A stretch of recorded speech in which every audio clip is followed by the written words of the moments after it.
పాశుపతాస్త్రం. That's why పాశుపత శైవం. లకులీసుడు అని ఆయన దీన్ని స్థాపించాడు మధురలో, ఉత్తరప్రదేశ్లో. లకులీసుడిని శివుడి అవతారం అని పిలిచారు.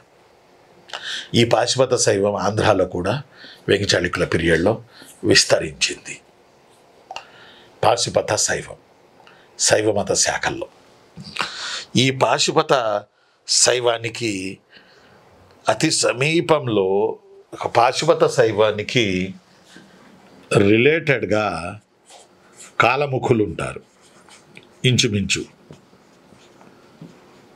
కాలానుడు అని ఆయన కాలముఖాన్ని స్థాపించాడు. ఇది లకులీస. పాశుపత శైవం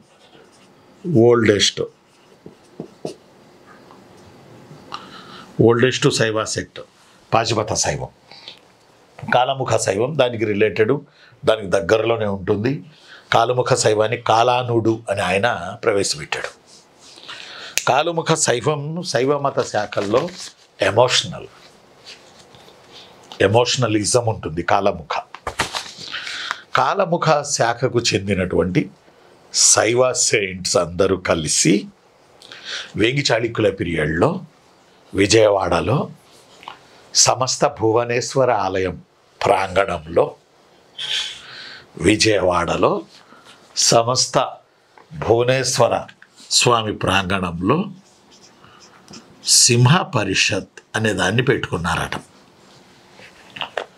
సింహ పరిషత్ ఏపీలో ఇలా పెడితే సింహ పరిషత్తు, కర్ణాటకలో పెడితే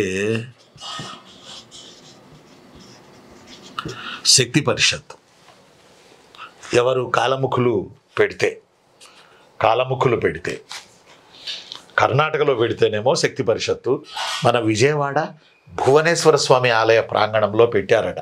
కాలముఖులు వందల వేల లక్షల మంది వచ్చారట ఆ రోజుల్లోనే. దానిని సింహ పరిషత్ అన్నారు. ఈ విషయాన్ని మనకి మొదటి అమ్మరాజు జారీ చేసిన తాడికొండ శాసనం చెప్తుంది.